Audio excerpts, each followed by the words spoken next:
Hello everyone and welcome to this explanation for worksheet 3B. This is from week 4 of college algebra, MAT121 with Mr. Griesel at Overland High School. So this worksheet is all kind of predicated upon the formula or the switching from exponential form to logarithmic form. So right here, this is something we're going to use a ton, and you want to write it down. You want to be well versed in this and be able to do this on the fly, just because if you look up this every single time, you're going to be looking it up probably 50 times on just this worksheet. Okay, so basically, for a long time, if you had your variable as the exponent, you weren't able to solve it because there's just no way to do it, no way to take something from an exponent and have it not be an exponent, no way to cancel it out. So what they did is they came up with logarithmic form, and that was the whole point of logs, was to be able to solve for variables when they were exponents. So we get this situation where we take something is being squared, cubed, something like this, and we're able to switch it into the log form. Now the log form might look more complicated to you, but we do have tools, and we'll get into it, that will help us solve logs when we get to certain situations. So this is the main formula that you're going to want for the whole chapter, so make sure you have it written down somewhere easy to access. Okay, so let's start with number 1. So number 1 on this worksheet, we have log base x of 125 equals 3. Well, we're going to use that formula that I just showed you, and we're going to switch this into exponential form, which is x cubed equals 125. So we need to think of some number that when you multiply it times itself 3 times, it equals 125. Well, you might already know what that number is, but if you don't, we're going to cube both sides, or cube root both sides. The cube and the cube root will cancel off, and you'll be left with the cube root of 125, which is just 5. And that is our final answer. Okay, number 3. 3 is a really good situation in that this is why they developed this, because the variable, the thing we're trying to solve, is our exponent. So this is really, really hard to do. So we switch it into log form. Well, you're going to get log of base 3.4 of 1 equals x. Well, that might not look any nicer to you, but the way we do this on a calculator is you do log of 1 on top divided by log of 3.4 on the bottom. If you don't have any base written for your log, it's assumed that that's log base 10, because it's kind of like having a variable by itself. There's always assumed to be a 1 in front of it. So I plugged this into a calculator. I actually showed what my calculator looked like when I did that. So you got log of 1 divided by log of 3.4, and if you do that, you get a 0, and the reason you get 0 is the log of a 1 is always 0, and 0 divided by anything is just 0. So that's what we get for our answer. Okay, number 8. We have log base 4 of all this stuff equals 3. Well, we switch this into exponential form, and we end up getting 4 cubed equals all that stuff over there on the right. Well, 4 cubed is just a number. We cube 4, we get 64.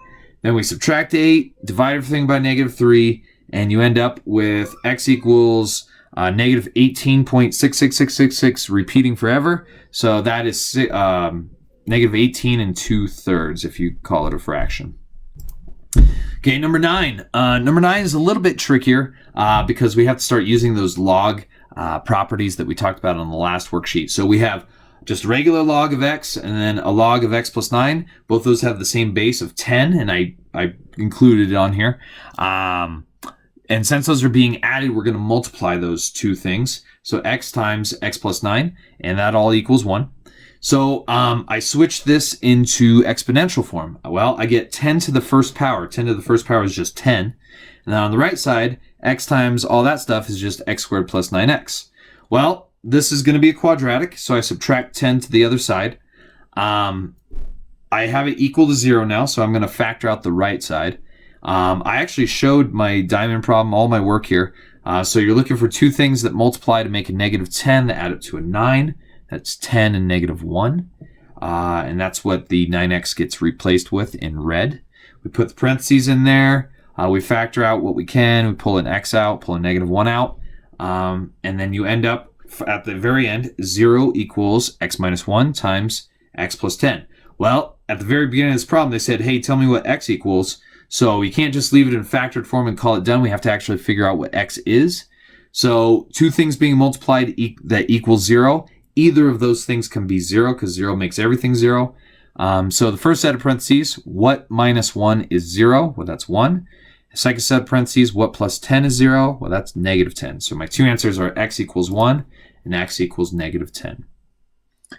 Okay, number 12, we have log base 5 plus log base 5. So those two parentheses we're going to multiply, and all of that equals 2. So we FOIL that all out, and we end up with this. So I get to this point, and I really can't do anything, so I have to switch it into exponential form. So we get 5 squared equals all this. We square the 5, we get 25. And now we're going to basically just move everything over to the right and then see if we can factor it. Well, I subtract 25 over there, and we end up getting this. I recognized that this was not factorable. It's very, very close to being factorable. And what I mean by that is the two things that multiply to make a 35 that add up to a 3. Well, there isn't anything. But if that 3 was a 2, it would be possible because it would be 7 and 5. But this one doesn't work. So it's not possible to factor this. So if we can't factor it, we have to bring in the best tool in our toolbox for figuring out what x equals, and that tool would be the quadratic formula. So I wrote down here with pretty colors for the B, A, and C. Plugged in everything with colors so you can follow along with that. But this is what you end up getting. After I reduce a bunch of stuff and square stuff and deal with negatives and all that stuff, you end up with 3 plus or minus the square root of 149 divided by 2. Now, I don't want you to go anything beyond this. If you could reduce the radical, that'd be fine, but I don't think this radical reduces, so we just leave it like this. Yeah, so like on a test or anything, don't do the square root of 149, get some decimal, add 3 to it, divide by 2, subtract 3 from it, then divide by 2. Don't bother getting decimals. Just leave it like that because that form's nice and neat, and it's an exact answer, so it's the best possible way you can do that.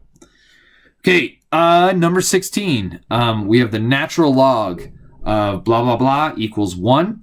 Well, don't forget natural log is really log base e. And like I said on the last video, e is just like a number like pi. It's a big long decimal. It's a button on your calculator. So I'm going to switch this into exponential form. And I'm going to say e to the first power equals all this stuff. Well, the stuff on the right is being square rooted. So to get rid of the square root, I'm going to square both sides. So e squared, or e to the first becomes e squared. And then I'm just going to subtract 2 from both sides, and you're going to get e squared minus 2 equals x. Well, you could do e squared on your calculator, and it's pretty, like I said, it's a button on your calculator. You just say e to the, and then you plug in a 2, and it would square it. We could do that and get a decimal for this, but I like this answer best because there's no decimals, there's no rounding. It's an exact answer. Okay, so that is it for this worksheet, worksheet 3B. Nothing really too hard. You just got to get super comfortable with switching from exponential to logarithmic, and then just seeing where it takes you, and then just solving it, with the tools that we have with algebra. So if you should have any questions on this, feel free to send me an email or just ask me in class, and I'll sort it out then. But that is it for this worksheet. Have a lovely day and take it easy.